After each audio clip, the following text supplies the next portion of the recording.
지난주에 현 통일교회에서 조금 독립됐다 그럴까요? 좀 분리되어 나간 그 브라질의 상타마루 교회가 있습니다. 그 교회에서 저희 FP 몇몇 지도자들을 초청해서 현지인으로부터 축복 받을 수 있도록 준비하는 그런 축복 준비 수련회를 참석하고 왔습니다. 그래서 오늘은 방금 훈독한 3차 아담 문선명 참 아버님의 말씀과 또 현지님의 귀한 말씀을 토대로 해서 진리를 알지니 진리가 너희를 자유케 하리라는 말씀의 제목, 그리고 내용과 더불어서 또 지난번에 있었던 브라질 상타마루 교회 축복 준비 수련 진행 사항에 대해서 보고 드리도록 이렇게 하겠습니다.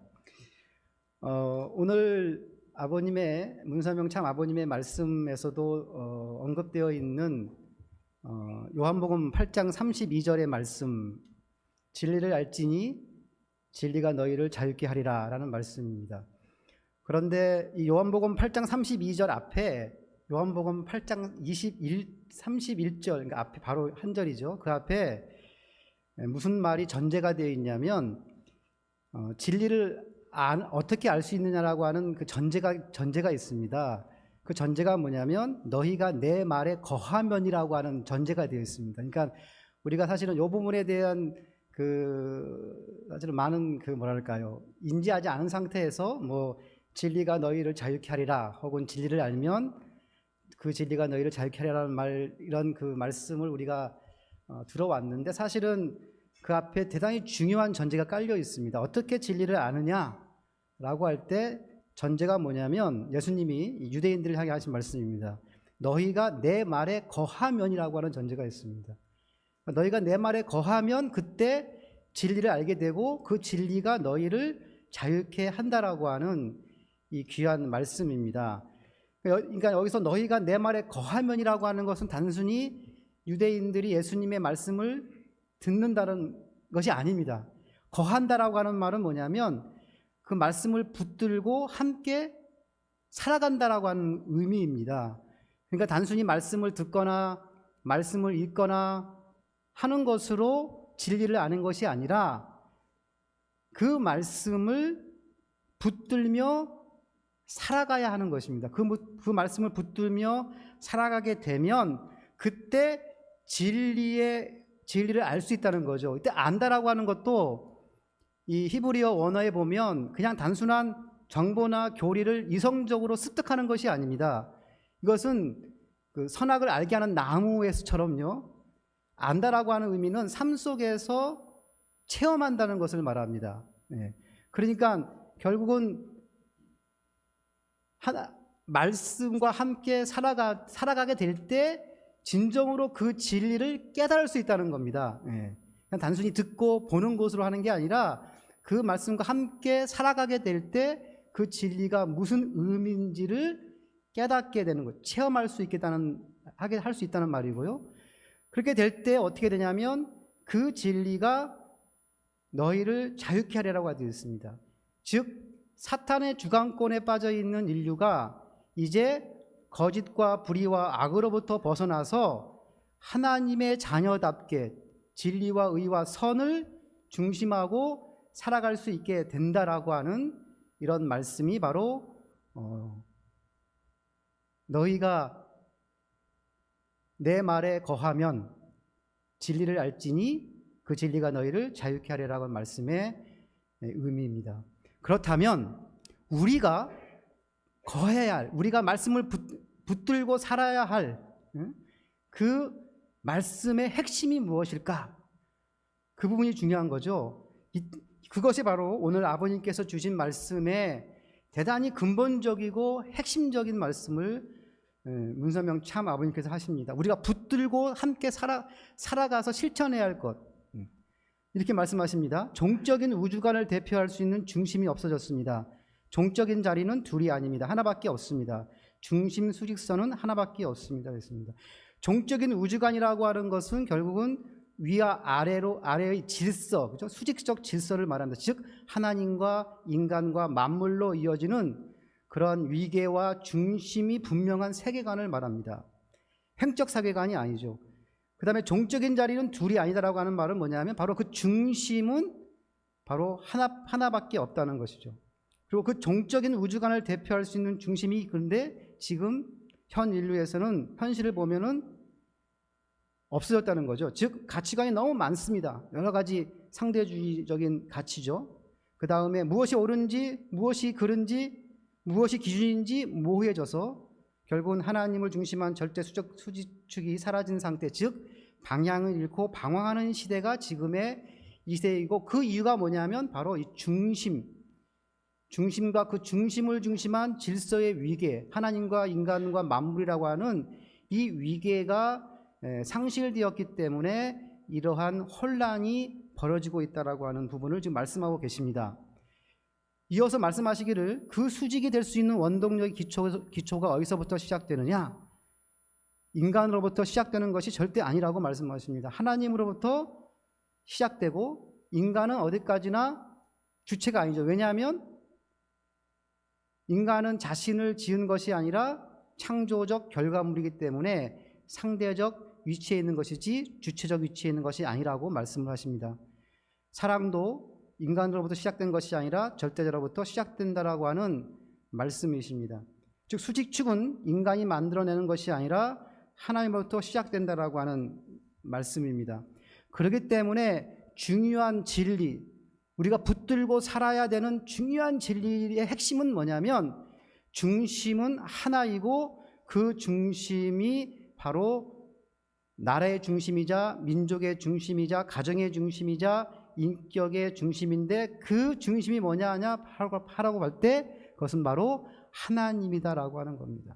그러니까 우리가 붙들고 살아야 할 진리, 그 말씀의 핵심은 바로 하나님께서 개인과 가정과 민족과 국가, 인류의 중심이 되어야 한다는 것이고요. 만약에 그렇지 않게 될 때는 분열이 되고 혼란스러울 수밖에 없다라고 하는 것이 오늘 주신 문선명 참 아버님께서 주신 말씀의 핵심입니다.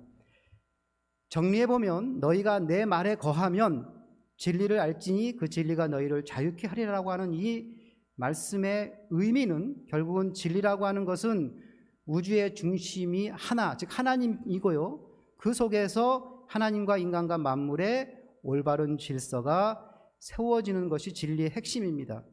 그래서 하나님께서 세우신 그 중심과 질서를 깨닫고 그 중심에 우리가 살면서 바로 서게 될 때 비로소 거짓과 불의와 악으로부터 벗어나 하나님의 자녀답게 살 수 있다라고 하는 그 말씀을 지금 문선명 참 아버님께서는 예수님의 말씀인 이 진리의 부분과 연결해서 설명하고 계십니다. 그런데 이런 말씀에 비춰보면 지금 현 통일교회 지도자들이 만들어 놓은 통일교회는 지금 어떻습니까? 자신의 이 통일교라고 하는 자그마한 그 조직의 기관의 기득권을 가지기 위해서 진리의 핵심, 말씀의 핵심인 하나님을 버렸습니다. 중심을 버린 거죠. 그러면서 그 하나님을 버린 상태에서 인간 참 부모님의 인격을 신격화하고 숭배하는 범죄 행위를 저지르고 있는 것이 지금의 현실입니다. 참 부모님의 인격을 신격화하고 식구들에게 숭배의 대상으로 만들어내고, 식구들에게 그러한 신격화된 참 부모님 앞에 절대 복종하라고 하는 이 거짓을 가르쳐 왔습니다. 여기서 끝나는 것이 아니라 이제 교회 지도자들은 이런 신격화된 참 부모님을 대신한 자리라고 하는 특수성을 얘기합니다. 다른 여러 식구들과 다르게 자신들 아주 특별한 위치에 있는 선택된 사람들이고 대표자라고 하는 이런 입장으로 서서 이제 신격화된 참 부모님과 식구들 사이의 중개자라고 자신들을 홍보하면서 신격화된 참 부모님께 절대 복종하듯이 이제 대신자로 세워진 자기 자신, 즉 교회 지도자들에게 절대 복종하라고 하는 이런 것들을 강요하고 있습니다. 실제로 제가 그 브라질에 가서 거기는 한 식구가 저한테 한 조그만 비디오 영상 하나 보여주더라고요. 이건 뭐냐면 전 통일교회 협회장 부인이 식구들에게 막 억압적으로 협박하는 비디오예요. 짧은 비디오인데 제가 기회가 되면 다시 한번 받아가지고 한번 보여드리겠습니다만 얼마나 기가 막힌지 모릅니다. 아버님 말씀을 이용합니다. 아버님 말씀에 아벨에게, 중심자에게, 지도자에게 절대 복종하라고 했는데 너희들 왜 내 말을 안 듣는 거야? 하면서 내 말을 안 듣는 자는 사탄이야. 그 중국계 그 사모던데요. 엄청나게 저주를 퍼붓더라고요. 그러니까 지도자의 말을 안 듣는 것을 사탄이라고 규정을 하는, 그렇게 식구들을 억압하고 압력을 행사하는 조그만 짧은 영상을 저희한테 보여주면서 그분이 아주 기가 막혀 하는 그런 모습을 제가 경험했습니다. 바로 이런 지금의 통일교의 현실이 바로 이런 부분들입니다. 왜 그동안 참 부모님의 인격을 신격화했습니까? 왜 아버님을 신격화하고 지금은 어머니를 신격화하고 있습니까? 누구를 위한 것이냐면 하나님과 섭리가 아닙니다. 본인들의 기득권을 행사해서 식구들로 하여금 참 부모님을 숭배하고 절대 복종하게 하듯이 대신자인 자기들에게도 그러한 입장으로 식구들 앞에 군림하기 위한 그러한 그 목적을 가지고 지금 참부모의 신격화와 숭배의 이러한 문화를 만들어 오고 있습니다. 여러분 다 아시는 것처럼 메시아라는 분은 어떤 분입니까? 바로 실패한 아담을 대신해서 타락과는 아무 상관없는 하나님의 혈통을 가진 아들이십니다. 그래서 아버님 말씀에 보면 복귀의 길이라는 것이 얼마나 힘든지 여러분은 몰라요. 역사 이래 지금까지 그 아담을 다시 만들기 위해서 수천만 년을 지내온 것입니다.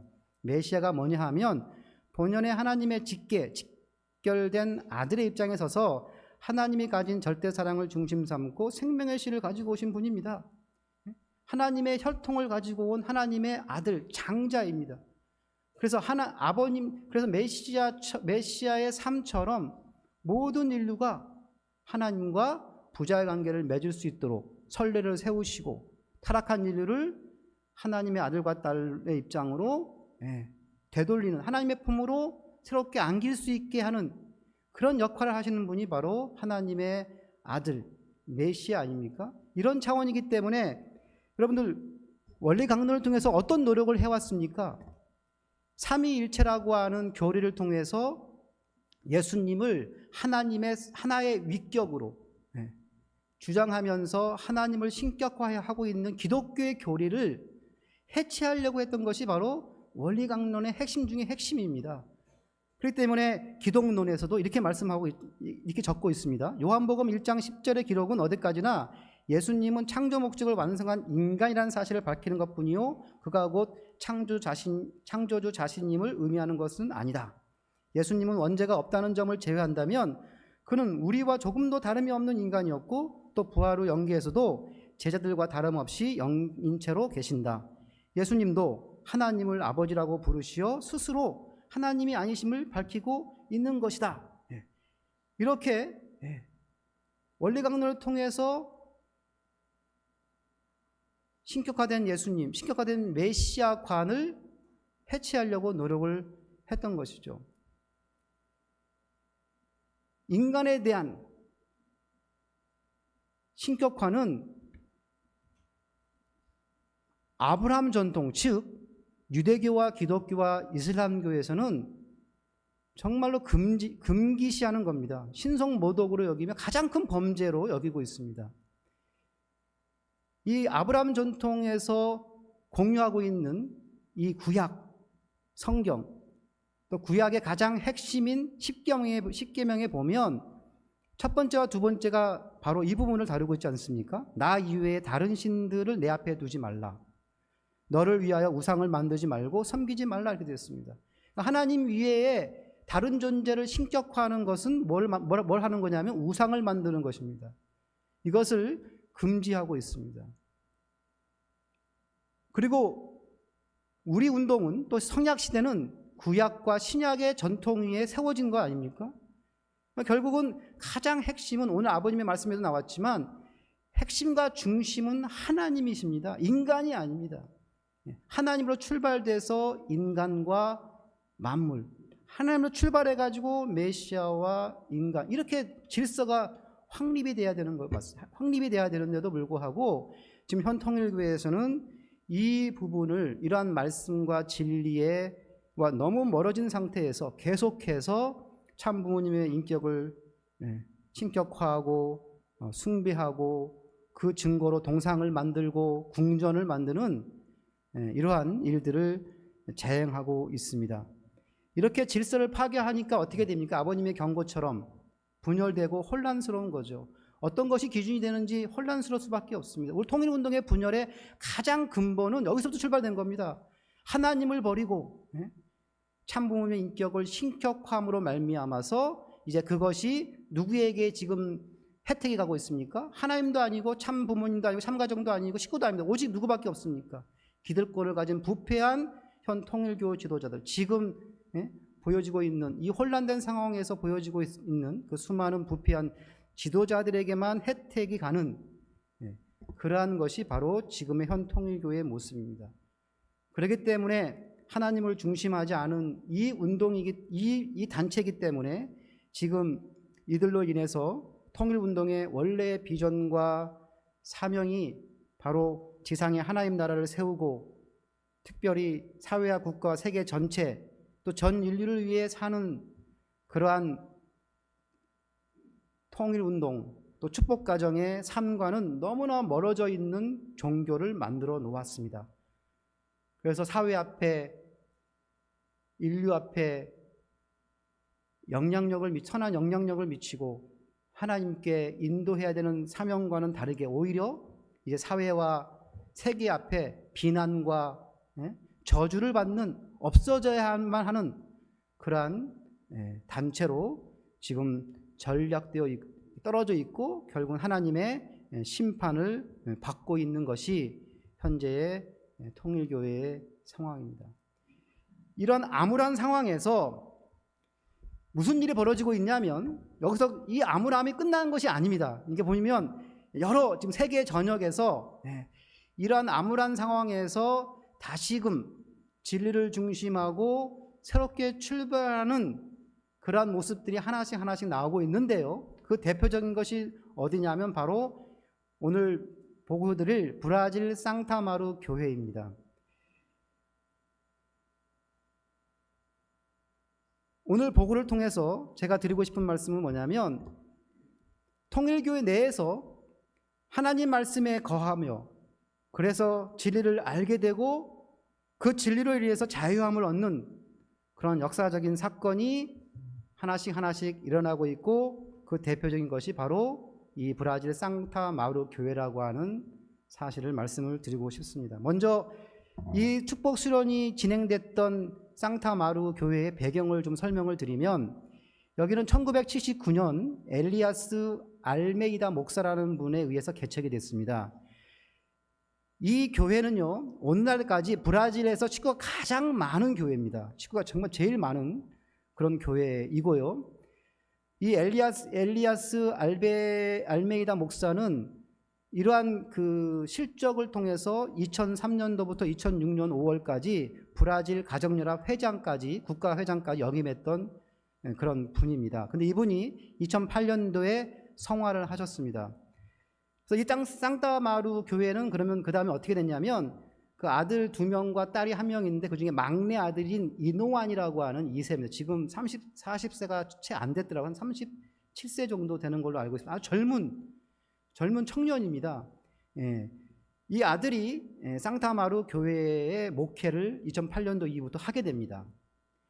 이 교회는요 특징이 뭐냐면 계속 원리 강론에 있는 내용, 원리 강의를 하고 또 문선명 참 아버님의 가르침을 중심한 교육에 집중해 왔습니다. 뭐 지도자가 이렇게 말했다 저렇게 말했다 뭐 지도자에 관심이 있는 게 아니라 핵심은 원리 강론과 아버님 말씀의 핵심입니다. 물론 무슨 생각해 보시고 브라질은 언어가 포르투갈어예요. 그러니까 남미는 대부분 다 스페인어거든요. 유일하게 남미 가운데 브라질 포르투갈어를 쓰는 나라는 브라질밖에 없습니다. 그러니까 사실 그러니까 아버님 한국 말씀을 브라질 말로 번역하거나 또 영어 말씀으로 브라질 말로 포르투갈어로 번역하는 것은 상당히 그렇게 자주 있는 일은 아니에요. 그래서 아주 다시 말하면 말씀을 아주 쉽게 접할 수 있는 양으로 생각하면 아주 많은 양을 풍부하게 접할 수도 없는 상황입니다만 어쨌든 간에 그 번역된 말씀을 붙들고 또 원리강론의 말씀을 붙들고 교육에 집중을 해왔던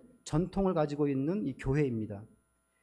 그런데 무슨 일이 벌어졌냐면 22년도에 통일교 본부에서 탄압이 시작이 됩니다. 무슨 탄압이냐면 계속해서 이 교회가 원리강론과 문선명 참 아버님 말씀을 계속 가르치거든요. 이미 통일교는 지금 뭐 했습니까? 원리강론을 버렸죠. 그 다음에 참 아버님의 가르침을 더 이상 가르치지 않습니다. 아버님의 가르침이 어떤 김명대라고 하는 파렴치한 지도자의 말에 의하면 95%가 7%입니까? 95%가 가짜라고까지 하는, 그래서 아버님 말씀을 헌신장처럼 버리는 그러한 상황에서 독생녀 신학을 가르치라고 하는 겁니다. 다 틀려. 원리강론의 내용과 참 아버님 말씀의 말씀은 다 거짓이고 부분적인 거기 때문에 다 버리고 이제 독생녀 신학을 가르쳐야 되는데 여기는 안 가르치거든요. 그러니까 무슨 일이 벌어지냐면 탄압이 시작하는 겁니다. 그러니까 왜 너희들은 계속해서 원리강론에 있는 내용을 가르치고 문선명 참 아버님 말씀을 가르치냐, 독생녀 말씀을 안 가르치냐, 이렇게 이제 사단이 벌어지고 있는 거예요. 2022년도부터.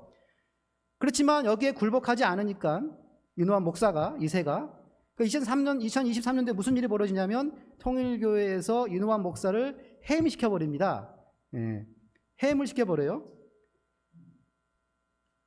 해임된 상태에서 이들이 선택한 건 뭐냐면 좋다. 좋다. 그래서 우리는 진리 편에 서겠다. 아버님 말씀과 원리강론의 말씀대로 우리가 가겠다 하면서 독립적인 길을 걷습니다. 그러니까 물론 외형적으로는 이따가 좀 사진 보시면 알겠지만 외형적으로는 다 앞에 가정이나 마크가 다 있어요. 뭐 뒤에 창문 사진도 있고. 그렇지만 핵심은 원리강론과 문선명 참 아버님 말씀대로 우리는 독립적인 길을 하겠다. 본부가 우리를 탄압하고 버리고 해임한다 하더라도 우리는 계속해서 아버님의 말씀과 원리강론의 내용대로 가겠다라고 하면서 선택을 했습니다. 2023년도에.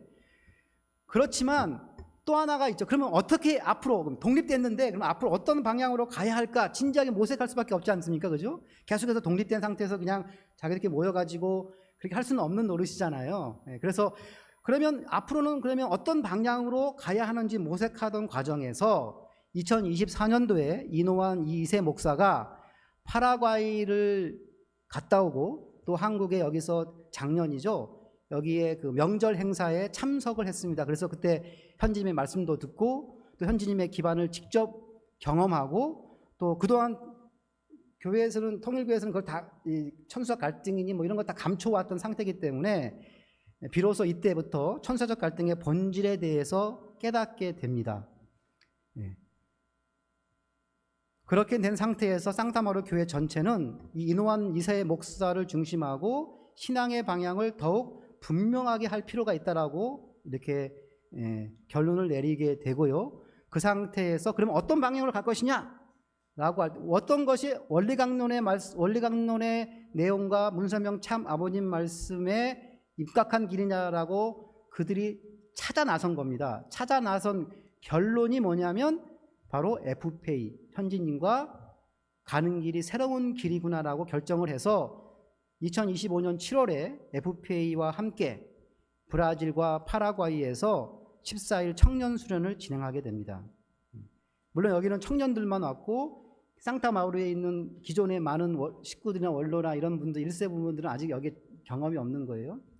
자, 그런 상태에서 이제 청년들은 그 수련을 받고 좀 많이 알게 되는 거죠. 이 진리의 편에 선다라고 하는 것의 의미, 본인들이 선택한 것, 이노환 목사가 선택한, 형리 선택한 이거에 대한 대단한 감흥이 있었을 것입니다. 그런데 문제는 식구들이잖아요. 식구들은 지금 독립된 상태입니다. 이 상태에서 교회는 계속 뭐라고 그런 거냐면 너희 자녀들 축복 못 받을 거야. 계속 협박하는 거예요. 너희들 계속해서 이런 식으로 독생녀 신학 가르치지 않고 계속 원리 강론하고 문선명 창아버님 말씀만 가르치면은 너희 자녀들 축복 안 시켜줄 거라고 협박하고 있는 거예요.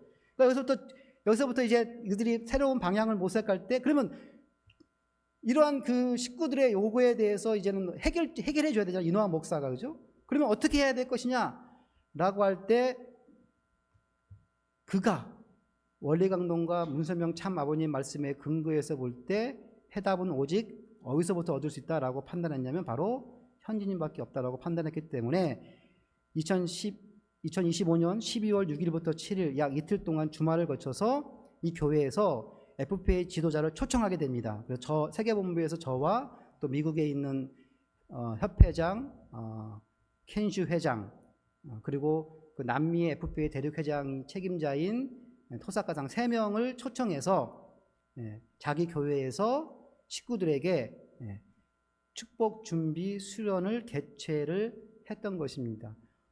대단하죠? 그죠? 네.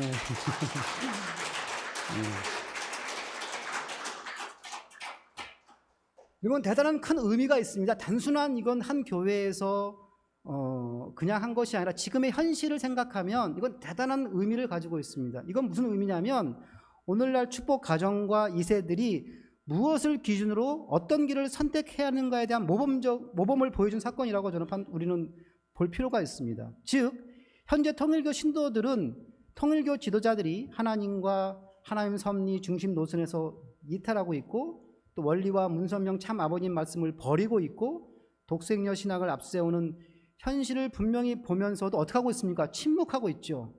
그죠? 침묵하고 있고 때로는 조직과 지도자를 따라가고 있는 상황이 있습니다. 심지어는 지금 통일교가 망해가는 상황에서도 저 청평에 모여가지고 뭐 철야정성을 한다느니 하면서 막 홀리 마더 한 부르면서 뭔가 기적적인 일이 벌어질 것처럼 전혀 현실감 없는 그러한 일들을 계속 벌이고 있는데, 이러한 상황에서 대조적으로 지금 이노한 2세 목사는, 그리고 쌍타마루 교회는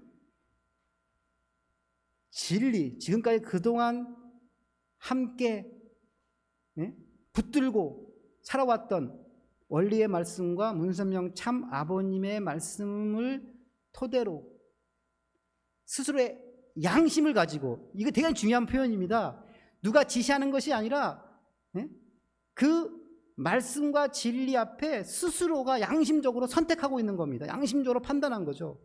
그래서 진리와 양심을 따라 결단하고 행동으로 옮기고 있는, 정말 상당히 대조적인 그러한 상황 속에서 대단히 중요한 의미를 가지고 있습니다. 여러분 다 아시는 것처럼 지난번 훈독 말씀 때도 한번 우리가 언급했지만, 지난 10월 21일 MBC가 PD수첩을 통해서 통일교 한학자 총재에 대한 특집 방송을 내보냈습니다.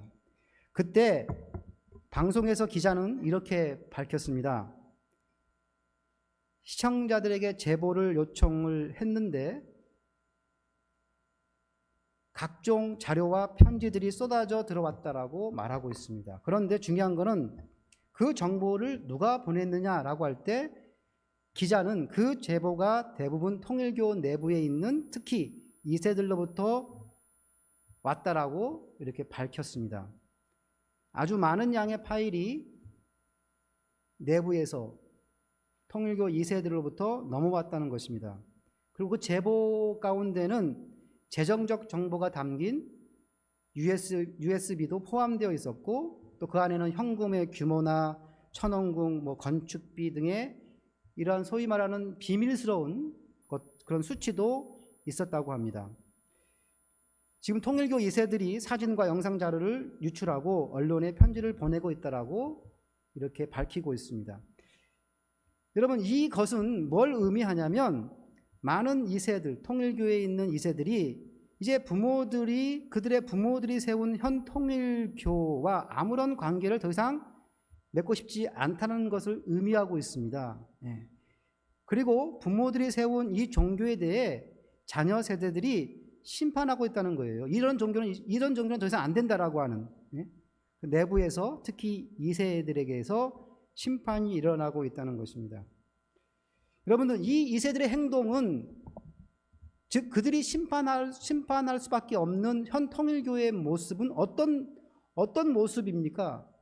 결국은 앞에서 언급했던 것처럼 메시아로 오신 참 아버님, 하나님의 아들인 참 아버님을 신격화하고 또 한학자여서를 신격화하고 즉 참부모님의 인격을 신격화해서 지도자들이 기득권을 가지는데 활용하는 식구들 앞에 기득권을 행사하는 데 활용하는 요소로 만들어냈고 그 속에서 특별히 참 아버님께서 1990년대 중반에 교회의 시대를 종결하라고 선언하신 그 섭리적 명령에 불복종해서 계속해서 통일교 구조를 유지하려고 해요. 왜 통일교 구조가 계속 유지되어야만 본인이 그 구조 안에서 40년, 50년 동안 탄감복귀 시대 때 영위했던 그 가인과 아벨이라고 하는 구조 속에서 가인 앞에 군림할 수 있는 아벨의 입장, 식구들 앞에 군림할 수 있는 지도자의 입장을 세워왔기 때문에 교회가 없어지면 그 모든 기득권이 사라진다고 보는 거죠. 재산과 명예와 이런 모든 것들이 사라진다고 보기 때문에 어떻게든지 아버님의 말씀과는 전혀 불복종해서 계속 교회를 구조를 유지를 하려고 하는 것. 그랬던 그들의 만들어 놓은 바로 그러한 교회, 통일교회를 지금 자녀 세대들이 심판하고 있는 겁니다. 이미 문선명 참 아버님께서는 1994년도에 교회시대 종결과 세계기도 통일신협회 해체라는 섭리적 명령을 내리셨고 교회는 계속해서 이걸 불복종하며 계속 교회를 중심하고 유지해 왔습니다. 또 본인들의 이것을 위해서 심지어는 문선명 참 아버님의 가정, 즉 한학자 총재, 문형진 씨, 문국진 씨, 문잉신까지 이용해서 통일운동을 완전히 다른 길로 틀어서 오늘날의 통일교를 만들어 놓았습니다. 그리고 후계자로 임명된 문현진님을 대항하고 죽이려 하고 대신에 이제 본인들이 문선명 참 아버님을 승계해야 된다라고 하는 제자 승계 노선을 실행하고 있는 상황입니다. 현 지금 통일교 2세들은 아버님 말씀에 불복종하면서 만들어 놓은 부모 세대들의 그런 현 통일교에 대한 심판입니다. 엄중한 심판이죠. 그죠? 대단히 심각한 심판입니다. 그런데 하나 여기 주목해야 할 사실은 뭐냐면 심판하는 것은 뭐 되게 중요한 부분이기도 하지만 제가 이번에 이노한 목사의 이 교회를 다녀오면서 무슨 느낌이 들었냐면 필수첩에서 나타난 2세들의 행동, 이 종교는 더 이상 안 된다는 심판의 외침이 대단히 중요한 것임에 틀림이 없습니다만 이노한 목사의 행동은요, 그 심판 이후에 남겨진 질문이 하나 남겨져 있지 않습니까? 그럼 심판한 다음에 어떻게 할 거야? 예? 그럼 통일교는 망하는데 나는 거기서 그럼 우리 2세들은 어떻게 할 거야? 그 질문이 남아 있는 거잖아요. 그 질문 앞에 이노한 목사는 대답을 하고 있는 겁니다. 많은 2세들에게. 예?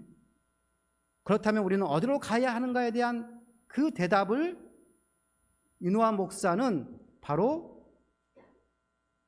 축복준비 수련 개최를 통해서 행동으로 그 답을 통일교 2세들에게 던져주고 있다라고 목격했습니다. 이번 수련은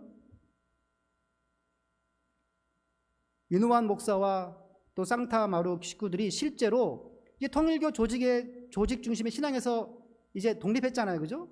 독립하고 비판하고 끝나는 것이 아니라, 그래서 신앙을 다 잃어버리는 것이 아니라 어떻게 하는가? 한 걸음 더 나아가서 하나님과 섭리를 중심으로 현지님과 함께 그 길을 가겠다라고 명확하게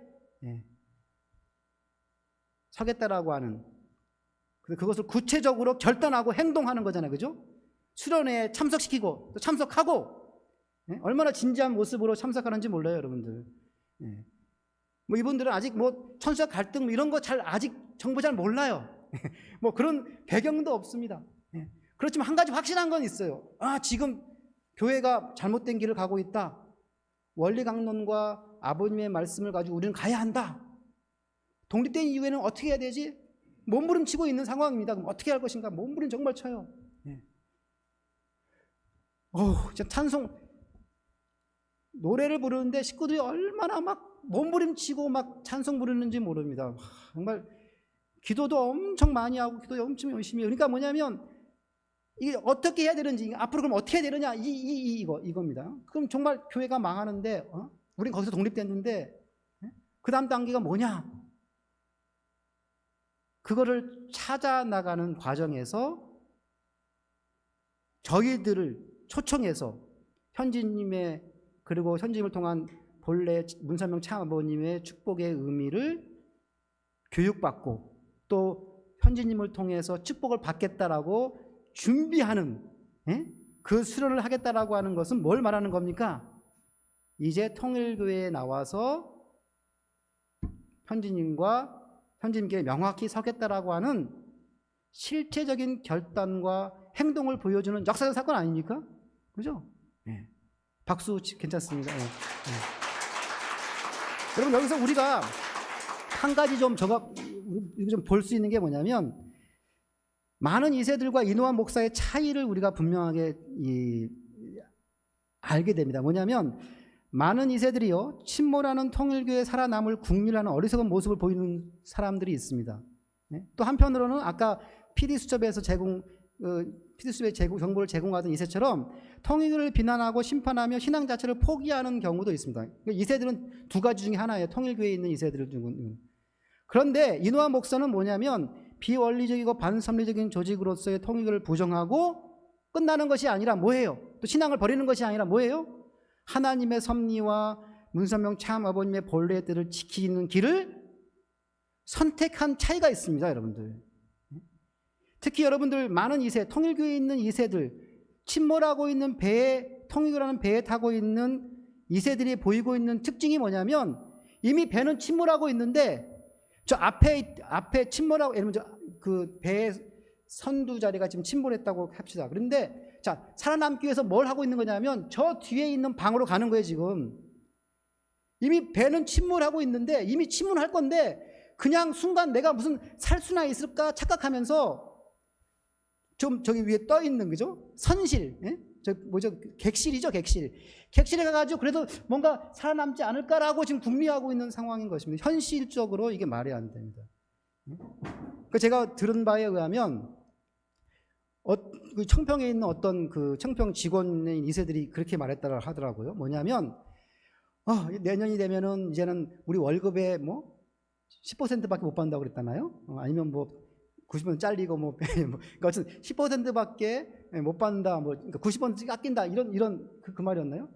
네. 그렇게 하면서 한탄했다 하더라고요. 10%라도 뭔가 받을 거라고 착각하는 겁니다. 10%라도 받을 거라고. 생각해 보십시오. 네? 지금 이런 상태가 되면 이 은행에서 어떻게 하겠습니까? 이런 그 반사회적 집단에 대해서 뭐 지금 해산한다고 난리고 뭐 정치권에서 그러지 않습니까?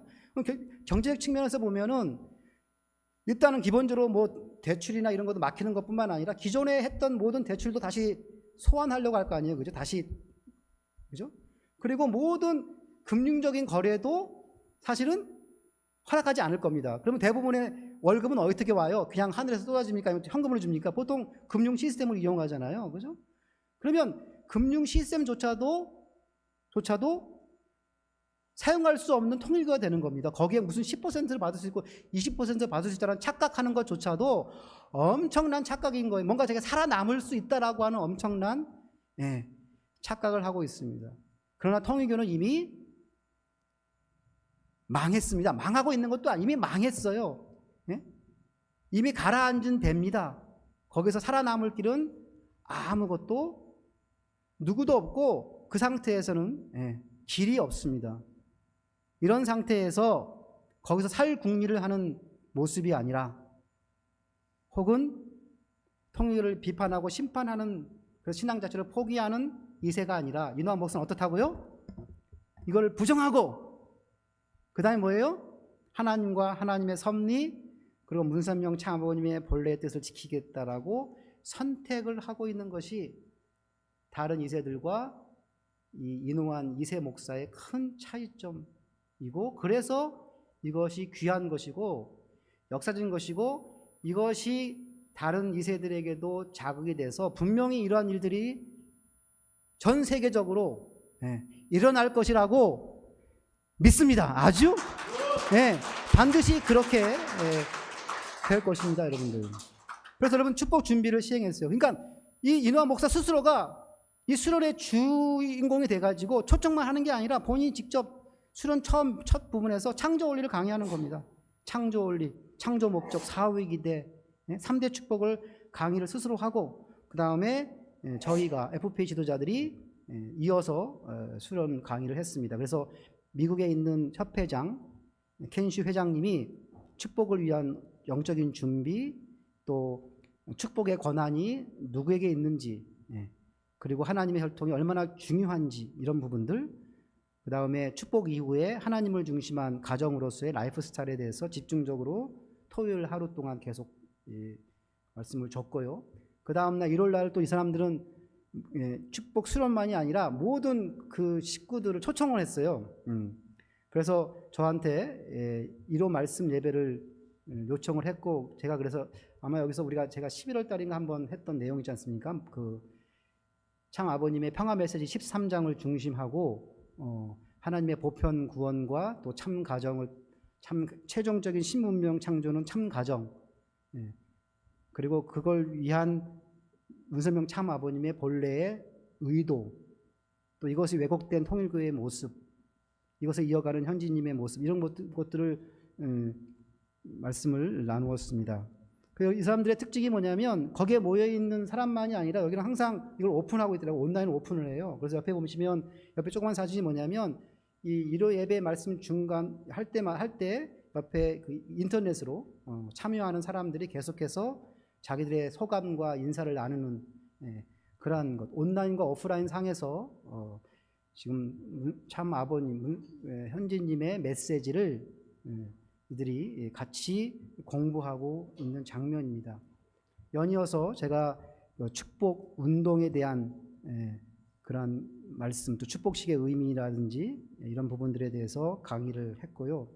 그 다음에 이 라틴 아메리카 이 대륙회장인 토사카상이 현지님 앞에 축복을 받기 위해서는 어떤 준비 과정이 필요한지, 매칭이라든지 혹은 매칭하기 위해서 어떤 프로세스가 필요하고 뭐 이런 등등에 대한 축복의 준비 과정에 대한 강의도 같이 더불어 있었습니다. 제가 몇 가지 이 수련을 마친 다음에 수련에 참석한 상타 마우루 식구들이 쓴 소감문을 가지고 몇 가지 성과가 무엇이 있는지를 좀 말씀을 드리도록 하겠습니다. 첫 번째 성과는 뭐냐면 오늘 문선명 참 아버님의 말씀의 주제와 연결되어 있습니다. 그건 뭐냐면 너희가 내 말에 거하면 진리를 알지니 진리가 너희를 자유케 하리라고 하는 모범적 사례를 볼 수 있는 그런 성과였습니다. 가보니까 정말 축복 가정들은 진리에 목말라 있습니다. 그런데 통일교회는 그 갈증을 풀어주지 못해요. 통일교가 지금 식구들에게 하는 유일한 거는 뭐냐면 원리의 강론에 있는 말씀이나 내용이나 문선명 참아버님 말씀도 아니에요. 뭐냐면 지도자의 말입니다. 지도자. A라는 지도자가 이렇게 말했어. B라는 지도자가 이렇게 말했어. 그랬으니까 여러분들이 이 말을 따라. 이거 해요 지금. 그러니까 진리에 대한 하나님을 중심한 진리에 간급한 이분들인데 통일교는 그 갈증을 풀어주지 못하고 있어가지고 상당한 막 여러 가지 주제, 특히 축복 관련돼서는 막 의문과 어려움들에 봉착해 있더라고요. 그런데 이번 수련을 통해서 어떤 결과가 나왔냐면 현지님을 통한 하나님 섭리, 그리고 참 아버님의 메시아 사명, 특히 축복의 본질의 컨텐츠는 이들이 지금 목말라하고 있는 진리에 대한 갈증을 풀어주었습니다. 거기 있는 대부분의 참석자들은 이 부분을 언급을 합니다. 1세 청년 남자, 최근에 전도된 분 같아요. 그러니까 지난 이틀은 매우 흥미로운 시간이었습니다. 그동안 제가 미처 인식하지 못했던 많은 것들이 표면으로 드러났고 늘 의문에 품고 있었지만 명확한 답을 찾지 못했던 주제들이 분명해졌습니다. 네? 자, 이세는 어떻습니까? 이세 남자, 이세 청년 남자입니다. 이틀 동안 매우 강도 높고 내용이 풍부한 시간이었습니다. 정말 중요하고 깊이 있는 말씀이었습니다. 이전에는 이해하지 못했던 많은 것들을 훨씬 더 분명하게 이해할 수 있게 돼요. 통일교회에서 당연하죠. 통일교회의 교육을 받으면 이해 못하죠. 많은 것들이. 그렇지 않습니까?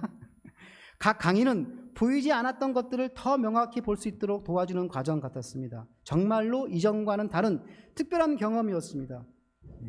이와 같은 수련이 앞으로도 더 많이 열리면 좋겠다는 마음이 들었습니다. 이세에게는 매우 중요하고도 큰 사명이 있다는 것을 다시 한번 느끼게 되었습니다. 이거 얼마나 대단한 겁니까, 여러분들? 이세로서 의문을 푸는 것뿐만 아니라 이러한 이세로서의 사명이 있구나, 성리적 사명이 있구나까지 가는 진리 안에서 진리를 알게 되면 뭐라고요? 진리 안에 자유를 얻게 되는 하나님의 아들과 딸답게 살아가는 그런 모습을 이 사람이 소감으로 밝히고 있습니다. 이세 여자 젊은이도 이런 유사한 소감을 밝힙니다. 풀리지 않았던 많은 의문들이 있었습니다. 통일교회에 들어가서 계속해서 생기는 여러 가지 의문들이 있었는데요. 이틀 통해 마음속에 남아있던 여러 질문들이 하나로 정리가 되었답니다. 여러분들, 이거 얼마나 대단한 겁니까?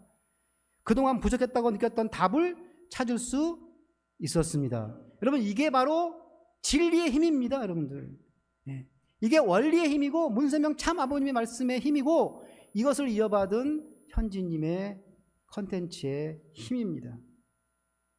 부모도 마찬가지입니다. 무엇보다도 우리가 아직 제대로 이해하지 못한 축복의 측면들이 많이 있다는 것을 느꼈습니다. 그러나 오늘 주어진 설명을 통해 우리 자녀들에게 이를 더 분명하게 설명해 줄 수 있게 되었습니다. 오늘날 교회의 상황을 보면 많은 사람들이 여러 이유로 길을 잃고 있는 것이 사실입니다. 하지만 우리가 관찰한 가장 큰 원인은 말씀을 오해하거나 잘못 이해되었거나 혹은 번역이 정확하지 않았던 경우가 많았다는 점입니다. 이러한 현실 속에서 많은 부모들과 2세 청년들이 방향을 잃어왔습니다. 부모로서 우리는 오늘 우리의 책임을 분명히 인식하게 되었으며 이번 수련을 통해 자녀들이 하나님의 임재를 항상 느낄 수 있는 올바른 길을 살아가고 그것을 다음 세대에 전해주기를 진심으로 바라고 있습니다. 이거 얼마나 멋진 소감입니까, 여러분들? 그죠? 하나님을 중심하고 부모가 진리 안에서 자유로움을 얻고 또 그것이 자녀에게까지 이어지는 그런 상황을 우리는 목격할 수 있습니다. 두 번째 성과는 축복에 대한 개념적 혼란의 해소와 본질의 이해입니다. 통일교가 지금 집행하고 있는 축복, 그것은 문선명 참 아버님께서 의도하신 축복과 엄청난 차이가 있다라고 하는 것을 분명하게 인식하게 되었고요. 축복을 내부의 어떤 의례나 이런 어떤 세러모니, 의식이 아니라 세계를 향한 공적인 이상, 즉 하나님 중심의 가정 확산으로 축복을 이해했다라고 하는 엄청난 이해까지 가게 됐고요. 축복은 교회가 주는 것이 아니라 아담형 인물과 참 가정에 의해 주어졌다라고 하는 이런 이해까지도 이번에 상타마루 교회 식구들이 갖게 된 좋은 성과입니다. 소감, 이에 대한 관련된 소감 한번 보겠습니다. 1세 청년 남자입니다. 이 사람은 그 캐톨릭에서 전도되었고 통일교회에서 좀 신앙을 했던 사람인 것 같습니다. 교회가 말하는 축복의 개념과 참 아버님께서 본래 의도하신 축복의 개념의 차이에 대한 설명이 인상 깊었습니다. 참 아버님이 의도하신 축복은 교회 안에 폐쇄된 사람들만을 위한 것이 아니라 전 세계를 위한 축복이라는 점이 매우 분명해졌습니다. 현재 통일교회가 진행하고 있는 축복 방식으로는 참 아버님께서 바라신 기준에 결코 도달할 수 없다는 것도 분명히 보였습니다. 지금 교회가 행하는 축복은 통일교 신앙을 고백하는 사람들만을 위한 닫힌 축복이며 이것으로는 세상에 영향을 미칠 힘이 없습니다.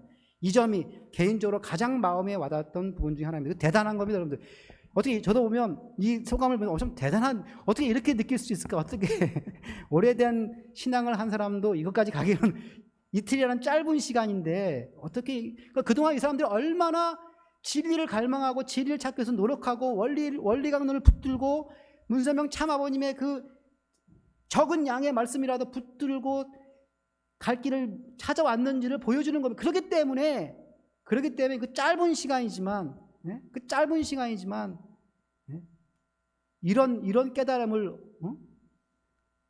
얻을 수 있다라고 보아집니다. 2세 청년 여자의 소감입니다. 내용이 정말 좋았습니다. 축복은 교회가 주는 것이 아니라 참 가정에 의해 주어진다는 것이라는 사실을 확인할 수 있어 매우 의미가 있었습니다. 아직도 우리가 이런 분별력과 믿음을 지니고 있다는 점을 직접 들을 수 있어서 좋았습니다. 너무 멋있지 않아요? 네? 야, 그죠? 네? 우리가 이런 분별력과 믿음, 이게 어디서 온 겁니까? 독성녀 신학에 굴복하지 않고 원리강론과 아버님의 말씀을 계속 지키고 공부해왔던, 진리 안에 거하려고 노력했던 분들이기 때문에 이러한 소감이 나온 것입니다. 세 번째 성과는 문현짐을 통한 희망의 회복입니다. 분열과 혼란 속에서도 현재님을 통해 하나님의 섭리와 참 아버님의 소망이 멈춰지지 않고 이어지고 있다는 희망을 느낄 수 있었던 부분들입니다. 시간 여러 가지 스케줄상 여러 가지 교육의 내용상 그렇게 현지님께서 얼마나 지금 이런 코리안 드림이라든지 세계적 활동을 하고 있는까지는 못 미쳤습니다만, 축복 운동 하나라고 하는 하나 사건만 가지고도 이런 소감을, 희망적인 걸 느낀 부분입니다. 2세 청년 여자의 소감입니다. 현재 우리 운동이 가고 있는 길을 바라볼 때 두렵고 또 매우 슬픈 마음이 듭니다. 세상에는 해결해야 할 수많은 문제가 있는데 우리는 서로 나뉘어 분열하고 있습니다. 이러한 상황은 하나님의 섭리를 크게 지연시키고 우리의 마음을 약하게 만듭니다. 그럼에도 우리가 여전히 이 자리에 있는 이유는 상황이 더 나아질 것이라는 희망이 있기 때문이라고 믿습니다. 엄청난 고뇌의 흔적입니다, 여러분들. 그래서 희망이 있을 거야. 그 희망이 뭐냐면 바로 2세 청년 남자의 소감을 보면 이렇게 나옵니다. 현지님께서 이 축복 이상을 세계로 확산시키기 위해 노력하고 계시다는 사실을 알게 되어 큰 용기를 얻습니다. 어쩌면 아직 희망이 있을지도 모르겠다고 하는 생각이 들었습니다. 여러분들, 이게 지금 통일교회 2세들의 마음입니다, 여러분들. 그냥 좋다가 아니다, 여러분들. 이 얼마나 고뇌해온 겁니까? 짧은 시간이니까 완전한 희망을 갖진 않았지만, 그죠? 부분이니까. 그래도 어쩌면, 그죠? 현지님의 모습을 보니 어쩌면 아직 희망이 있을지도 모르겠구나. 이런 처절한 소감을 밝히고 있는 것이 지금의 이 교회의 2세들의 모습입니다, 여러분들. 희망의 불꽃이 다시 타기 시작하는, 진리와 심정의 씨앗이 다시 뿌리를 내리는 귀한 순간이 그곳에 있었습니다. 동기의 형성입니다. 미래에 대한, 그러니까 지금 너무 2세들이 미래에 대한 두려움이 많은 것 같아요. 여러 가지로 개인적으로, 가정도 그렇고, 축복에 대해서도 그렇고, 통일운동에도 여러 가지 두려움이 있는데, 이번 축복 준비 수련을 통해서 이상 실현에 대한 동기 형성으로 전환이 된 것입니다. 뭐냐면, 그 말이 뭐냐면, 축복을, 아버님 말씀에 이런 말씀이 있습니다. 결혼을 왜 하느냐? 결혼을 왜 하느냐 할 때 아주 아버님은 뭐라고 말씀하세요? 하나님 때문에 한다, 이렇게 됐으니까. 보통 결혼 그러면 그냥 남자와 여자 배우자 찾는 거잖아요. 솔직히 말해, 여기 우리 부모님, 저도 부모이지만 우리 자녀들 축복 얘기하면 내 자녀의 배우자가 누구지? 보통 그냥 횡적으로 배우자 찾기에 관심 갖잖아요. 사실 그게 소시간 우리의 수준입니다만, 많은 저를 포함해가지고. 그런데 아버님 말씀 보면 결혼을 왜 하느냐, 축복을 왜 받느냐 할 때 하나님 때문에 한다는 거예요, 여러분들. 그럼 그 하나님 때문에 한다는 말의 의미가 뭐냐? 하나님의 뜻 때문에 한다는 것이고, 그 뜻이 뭐냐? 하나님의 창조 목적을 위해 한다는 겁니다. 그러니까 우리가 결혼하는 목적이 뭐냐? 왜 우리가 축복을 받는다라고 하는 것의 목적이 뭐냐면, 하나님을 중심한 가정, 하나님의 창조 목적인 하나님을 중심한 가정을 만들기 위해서 우리가 결혼하고 축복하는, 그러니까 얼마나 이게 신성한 것이고 섭리와 연결되어 있습니까, 여러분들? 그러니까 축복을 받은 축복 가정들은 인류를 위한 공적인 가정이 되어야 되는 것이고 섭리적인 가정이 되어야 하는 것입니다. 이 관점이 없었어요. 그러니까 어떻게 됩니까? 내 배우자는 누가 돼야 되지? 자녀를 낳으면 어떻게 되는가? 여러 가지 인간적인 고뇌가 있는 겁니다, 사실은. 그죠? 그런데 이 축복 강의를, 우리 공부를 통해서 결국은 뭡니까? 모든 것의 핵심은 뭐라고요? 하나님이 중심이고 하나님을 중심한 가정을 만들기 위한 것이 창조의 목적이고, 그것이 결혼의 목적이고 내 축복의 목적이라는 것을 깨닫게 되니까 이런 소감을 내리는 겁니다. 수련 이전에는 자녀를 갖는 것에 대해 두려움과 망설임이 있었고 스스로 불안함을 느끼고 있었습니다. 하지만 지금은 더 잘 이해하게 되었고 하나님의 이상을 이루고 싶다는 마음이 훨씬 더 커졌습니다. 예. 솔직하잖아요, 그죠? 완벽하게 되는 건 아니지만 지금 전환하고 있는 겁니다. 그래, 내가 축복을 통해서 이시나 어범 이건 나를 위한 것이 아니지, 하나님의 이상을 내가 이루어 드리겠다라고 하는 이 소망이 훨씬 더 커지고 있는 그런 현재의 모습입니다. 마지막으로 성과는 부부와 가정의 힘의 뿌리를 하나님에 두는 관점이 형성되었다라고 하는 부분입니다. 결혼의 본질적 힘은 하나님과의 종적 관계에 있음을 깊이 자각하게 되었고요. 하나님과의 종적 관계, 즉 신앙을 강화해야만 부부의 관계와 가정이 건강하게 세워질 수 있다라고 하는 부분들을 참석자가 깨닫게 되었습니다. 축복 준비를 좋은 상대를 찾는 과정으로만 이해했던 관점을 넘어서 내가 어떤 사람으로 서야 하는가, 즉 나의 정체성과 책임과 인격 성숙이라고 하는 준비하는 과정들에 대해서 중요하다는 것을 이해하게 되었고요. 이 관점에서 신앙을 강화하는 것이 얼마나 중요한지, 즉 하나님과의 관계를 맺는 것이 얼마나 중요한지를 깨달은 참석자들입니다. 1세 청년 남자의 하나의 소감입니다. 관련된 배우자와의 위기를 극복하고 성장하게 만드는 힘은 단순한 수평적 관계가 아니라는 것을 깨달았습니다. 궁극적으로 한 사람이 양심에 따라 올바르게 선택하게 만드는 것은 하나님에 대한 사랑이라는 것이었습니다. 그래서 신앙이 하나님 안에 굳게 뿌리내리지 않으면 결혼 생활에서 문제를 겪는다는 점을 깨닫게 되었습니다. 이 관점에서 볼 때 신앙을 강화하는 것이 얼마나 중요한지를 깊이 이해하게 되었습니다. 이거 오늘 아버님 주신 말씀의 핵심 아닙니까? 그죠? 중심, 하나님. 바로 이런 부분들을 1세 청년 남자가 깨닫게 된 것입니다. 결론을 말씀드리겠습니다. 오늘날 전 세계 통일교 신도들에게 이번 있었던 이노한 목사 또 상타마루 식구들이 던지는 살아있는 메시지는 뭐냐면 바로 지금은 침묵이 아니라 분별과 결단이 필요한 때라는 것입니다. 여러분들, 신앙의 기준은 현재 통일교 식구들이나 많은 2세들이 그렇게 하는 것처럼 지도자의 지시나 교단의 명령이 아닙니다. 신앙의 기준은 하나님의 섭리와 하나님과 문세명 참 아버님의 본래의 뜻이라고 하는 것. 이것이 지금 이노한 목사와 상타마루 식구들이 현 통일교인들에게 던지는 중요한 메시지입니다. 이노한 목사와 상타마루 식구들은 분명히 말합니다. 조직에 속해 있는 것보다 하나님의 섭리, 하나님과 섭리, 그리고 참 아버님의 사명에 서 있는 것가 더 중요하다는 겁니다. 아주 아닙니까, 여러분들? 네? 정말 이건 중요한 겁니다, 여러분들. 조직에 통일교라고 하는 그 조직에 남아있는 거, 그게 기준이 아닙니다. 신앙은 생각을 멈추고 맹목적으로 따르는 것이 아니라 진리와 양심을 가지고 분별하고 책임있게 선택하는 일입니다. 불이익과 두려움 때문에 거짓에 침묵하고 동조하는 것은 죽음의 길을 선택하는 것이다 라고 하는 것이 이노한 목사와 상타마루 식구들이 전 세계의 오늘날 통일교 식구들, 축복 가정들, 또 축복 2세들에게 던지는 중요한 메시지입니다. 그래서 그들은 이렇게 얘기합니다. 우리는 조직이 아니라 진리를 택했다. 우리는 안락함이 아니라 책임을 택했다. 우리는 침묵과 맹목적 따름이 아니라 결단을 택했다. 우리는 하늘의 심판이 아니라 축복을 선택했다. 아주 너희가 내 말에 거하면 진리를 알지니 그 진리가 너희를 자유케 하리라고 하는 이 말씀을 실천하고 있는 이노한 2세 목사와 상타마루 교회 식구님들에게 여기 있는 한국에 있는 우리 동지들이 또 식구들이 축복가정들이 응원을 보내면서 또 저기 지금 죽어가는 통일교에 남아서 살궁리를 하고 있는 그런 2세들과 축복가정들에게 다시 한번 이 말씀의 진리를 전달해 드립니다. 끝으로 이 축복과 관련된 현지님의 기도문 같이 읽고 마치겠습니다. 이 기도문은 현지님 탄신일, 즉 올해 5월 7일에 하신 기도의 내용의 일부입니다. 아버지, 인류 역사상 처음으로 저희는 참으로 이 땅에서 아버지의 현존을 직접 목도할 수 있는 시대에 살고 있습니다. 그것은 바로 제3 아담께서 참 부모와 참 가정을 세우신 승리의 토대 위에 이루어진 것입니다.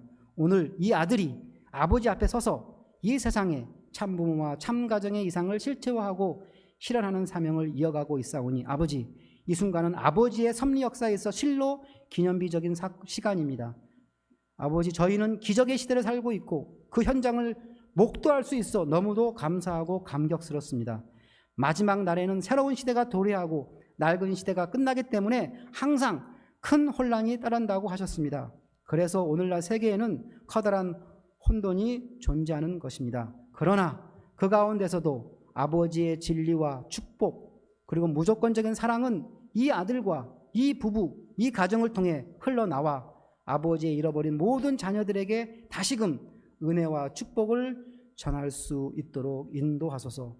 그리고 인류 창조의 시작부터 아버지께서 세우고자 하셨던 그 하나님 아래 인류 한 가족을 다시 세워가게 하소서. 아버지, 저희는 이 시대에 참여하고 목격하며 또한 우리의 책임과 섭리적 정체성을 자각하고 있다는 사실에 대해 크나큰 감사를 드립니다.